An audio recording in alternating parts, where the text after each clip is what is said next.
మరి ముఖ్యంగా ఈ కార్యక్రమంకి వచ్చినందుకు మీకు ధన్యవాదాలండి.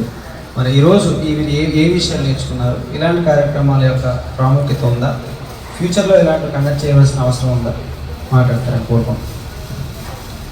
అందరికీ ప్రయత్న ఇండియన్ క్రిస్టియన్స్ డేకి నేను ఫస్ట్ టైం ఈ సెమినార్కి అటెండ్ అవ్వడం జరిగింది. చాలా మంచి విషయాలు అసలు నేను ఎక్స్పెక్ట్ చేయలేదు. అంటే నేను ఇంతకుముందు అన్యుడిగానే ఉండేవాడిని అనమాట, విగ్రహారాధన చేసేవాడిని.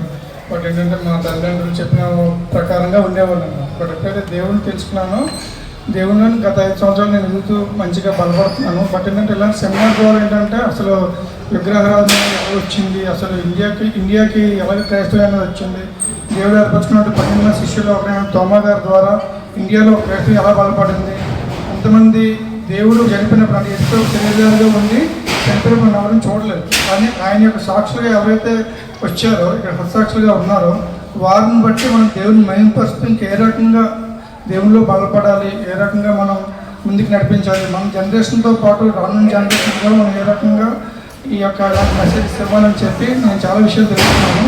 అలాగే ఎవరైతే ఈ యొక్క ప్రోగ్రామ్ సెమినార్ని కండక్ట్ చేశారో జీసస్ మినిస్టర్స్తో అందరికీ నా యొక్క విశేష తెలియపరుస్తున్నాను.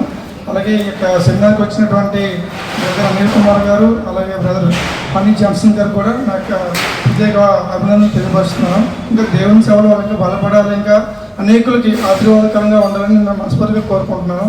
రానున్న కాలంలో ఇలాగే చాలామందికి ఇలాంటి విషయాలు తెలియాలి. నేనైతే హిందూ బ్యాక్గ్రౌండ్ వచ్చిన వాళ్ళని, నాకైతే ఇప్పుడు దేవుడికి వచ్చిన తర్వాత అసలు దేవునికి పొలం, మతం, ప్రాంతం అనేది తేడా లేకుండా ప్రతి ఒక్కరిని ప్రేమిస్తారు. అలాంటి ప్రేమను మన అనేకులకి తెలియపరచాలని చెప్పి నేనైతే మనస్ఫూర్తిగా కోరుకుంటున్నాను. Thank you.